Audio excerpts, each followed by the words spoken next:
Meet 1995 Nebraska, who many consider to be the most dominant college football team ever. 2001 Miami, possibly the most talented college football team we've ever seen. And 2019 LSU, who just finished an incredibly impressive season of their own. What happens when you strip away all the recency bias, all the nostalgia, and just look at the numbers to see who's the best college football team to ever take the field? We're talking best college football team ever, but first, some ground rules. We are looking at teams within their own era relative to the competition they faced and not cross-generational. Obviously, the newer teams with the maturation of the sport, the evolution of the athlete, the improvements in scheme and making them more complicated would be an unfair advantage to a 2019 LSU going back to the 40s to play a dominant Army team, or even 1995 Nebraska. Look at the last 10 years, 2008 Florida, 2009 Alabama would get crushed by this LSU team. So it's not really fair to give them those baked-in advantages and say X team would beat Y team. If that were the case, I think the 85 Bears might lose to 2019 LSU. And so thinking about that, the numbers we have and the formula we have is fairly agnostic. We don't put our finger on the scales to tip it one way or the other. It's just relative to the teams that they faced. And we do have a formula, and we will share it with you, but that means, and you already knew this because you're watching College Football Nerds, it's going to get nerdy. And with that, the first team we're getting nerdy with is... they don't have him yet. Look at Tommie Frazier. How many tackles can one man break? Touchdown. Obviously, we're going to have 1995 Nebraska in this list. We're starting with them. They're kind of the benchmark for what everybody considers to be the most dominant team in college football history, and for good reason. 95 Nebraska crushed everybody. We're going to talk about how they crushed everybody when we look at their resume. But first, I want to give reasons why they might be disregarded or could be considered to be disregarded, and then reasons why, obviously, that they could be considered the best team of all time.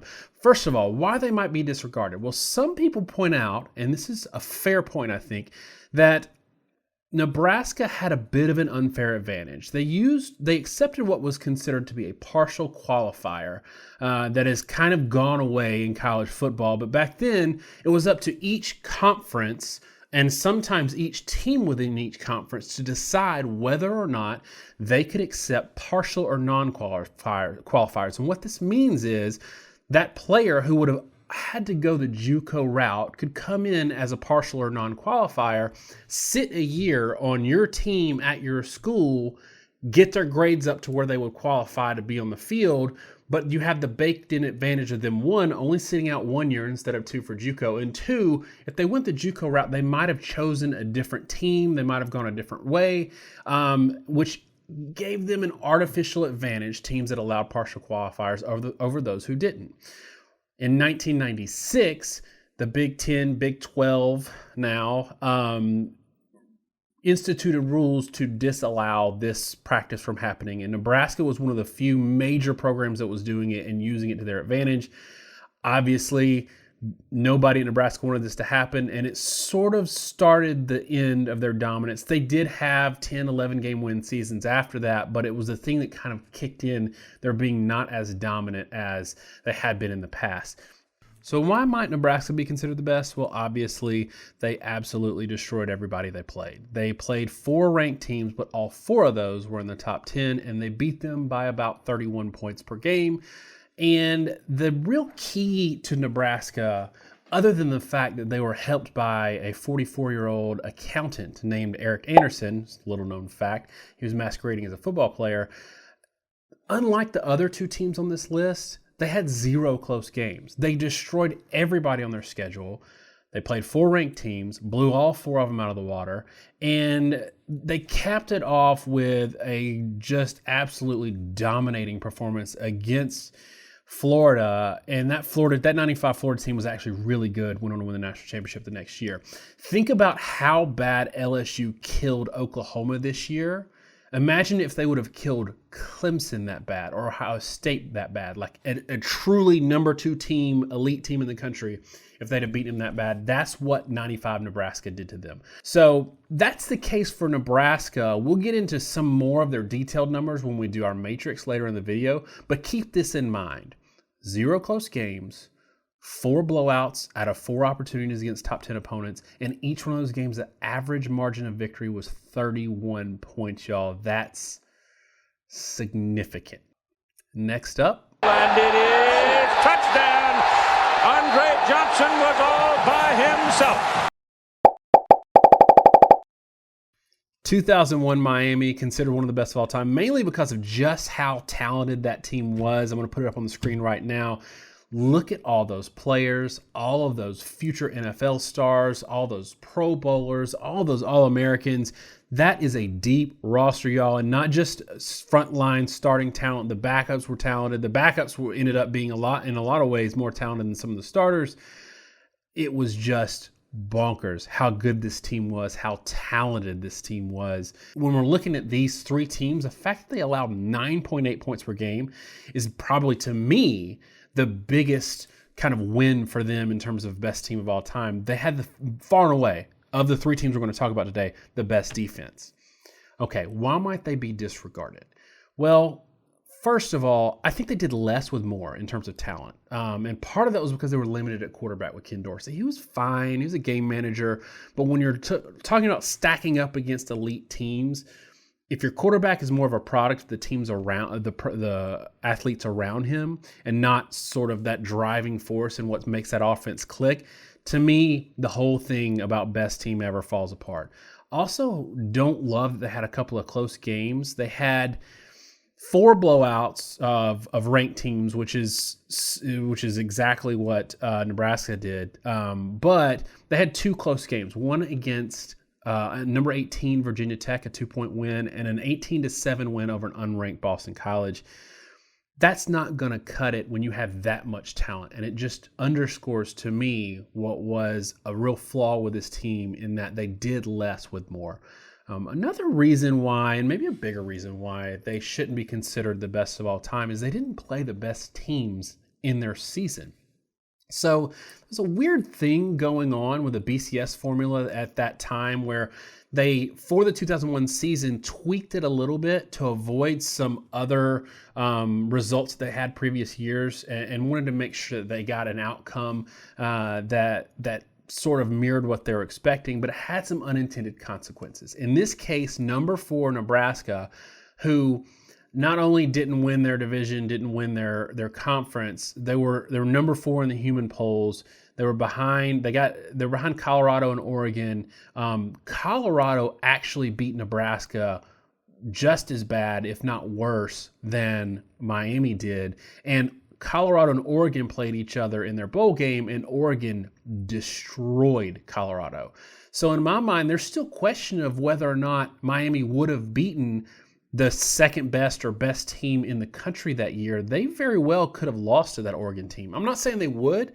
They may not. They may have come out and beaten them just as bad as they beat Nebraska. But the fact that they never played at least leaves some doubt, which is the benefit of having a playoff system now, where an LSU or, last year a Clemson can for sure play the best teams in the playoffs and leave no doubt. So for that reason, I think Miami might have a little bit of not only question mark, but really concerns for me as far as the best team ever. You've got that much talent on your team. You shouldn't have an 18-7 game against Boston College. You should absolutely kill number 18 Virginia Tech, and it didn't happen. Up next.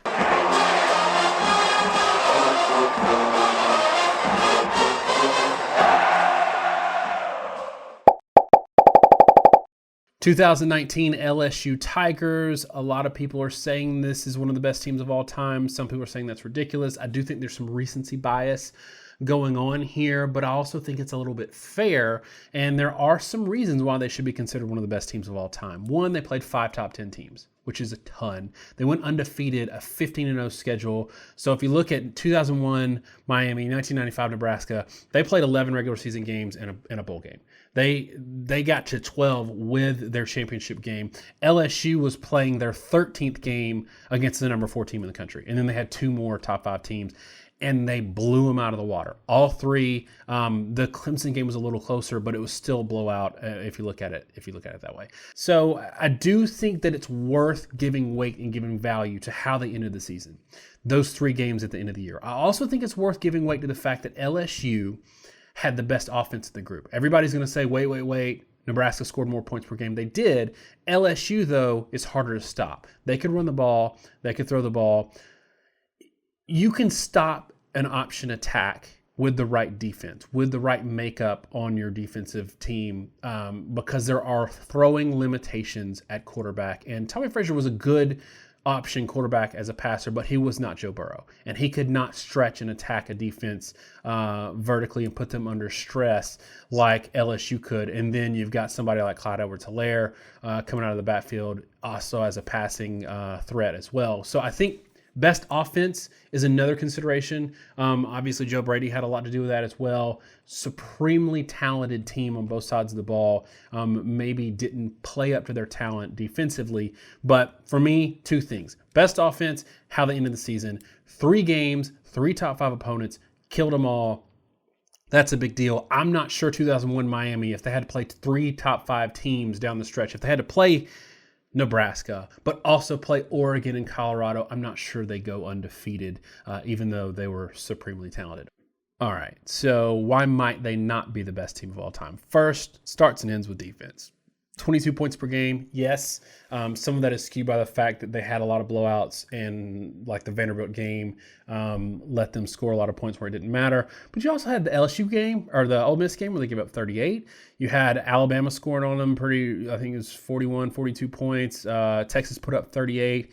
So there were some concerns defensively. We said all year their defense was better than they were getting credit for, and they were good enough to win the championship. But in terms of greatest of all time, it's a concern. But bigger for me than the defense is the 3 close games. The whole season matters, y'all. They ended on an upswing, but the whole season matters. You had a 7-point win over number 25 Texas. You had a 5-point win over Alabama and a 3-point win over Auburn. Greatest of all time. You can't be that close to that many teams in your own season. It's just not like that. Means that if you play out this season 10 times, one of those seasons or many of those seasons, LSU isn't going undefeated. So obviously the greatest team this season, but if you think about like 95 Nebraska, they play their schedule 10 times, they're going undefeated 10 times. So looking at their resume, it also speaks to this a little bit. They had the close games. They had the lowest average margin of victory. They had the lowest average margin of victory over ranked teams. And then you look at the four blowouts. So all 3 of these teams have 4 blowouts against ranked opponents. But LSU's, where they have one over on Miami, is that those 4 blowouts were mostly against top 10 of top 5 opponents. And think about the win against Alabama before Tua went down. That'd be another top 5 opponent probably at the end of the year had Tua stayed healthy, which I know is never happened in his entire career, but it's worth noting that's the team they played. Having said that about all 3 teams, let's look at the deltas, and I'll explain the deltas to you while we're looking at it together, and it might give you a clearer picture of just how good each one of these teams was relative to their own competition. So let's talk about deltas and what we mean by that, and really where you get the clearest picture of who was the most dominant, who was the best in their era, is when you look at how they performed against their competition relative to how that competition performed against other teams. And if you're familiar with our computer model, this is kind of what we do with yards per play. In this case, since that would be a little tricky given the data available, we're going with points scored, and here we go. The first thing you'll notice here is the first line of the first 2 sections are opponent games without the team in question factored into those numbers. So LSU's opponents, when they weren't playing LSU, 32 points a game. Miami's, when they weren't playing Miami, 27 points a game. In Nebraska, when they weren't playing Nebraska, those opponents were getting 28 points per game. Now, when you factor in the defense and when they played these teams in question, the delta matters. So how good how much less did these opponents score when they were playing the teams in question versus their average game throughout the year. LSU's got a pretty tight delta, 9.85, which is not great, and that reflects the defensive concerns we had. Miami's actually got the best here at 17 points. So the average opponent is scoring 17 fewer points when they face Miami than when they faced anybody else. Miami takes the win here. Opponent's average points allowed. This is the opponent's defense when not playing one of these three teams. These are all pretty close in the 22 to 24 range. They're pretty close here, and Nebraska just blows this out of the water. They scored 30 points more than their average opponent gave up in any other game. Miami only 20 points. That also reflects our concern that Ken Dorsey was the weak point on that team. And then finally, we've already touched on this in the resumes, the margin of victory versus all teams, the margin of victory versus top 25, the margin of victory versus top 10 teams. All three of those pretty important categories. Nebraska takes the cake, full sweep, 3 for 3. And that is just another reason why we think they are the most dominant and the best team to ever play college football. So there you have it. In our opinion, 95 Nebraska, no surprise, the best team ever, but at least you got to see in detail why maybe you should or should not consider some of these other teams, why maybe 2019 LSU should be considered or at least mentioned among the best because of things that they did, but ultimately ruled out because of things that we forget, like the 3 close games throughout the season. Y'all, this has been a lot of work on our end to put this together with the graphics and the audio and all this. It's something outside of our comfort zone. We would love it if you shared it on your forums, on your Facebook, on Twitter. It'd help us out a whole lot. We're trying to do more off-season content, and this is the kind of stuff we want to bring to you. Let us know in the comments who your favorite best team ever was, and we'll let you know why you were right or wrong. Thanks so much, y'all. Have a great day. God bless.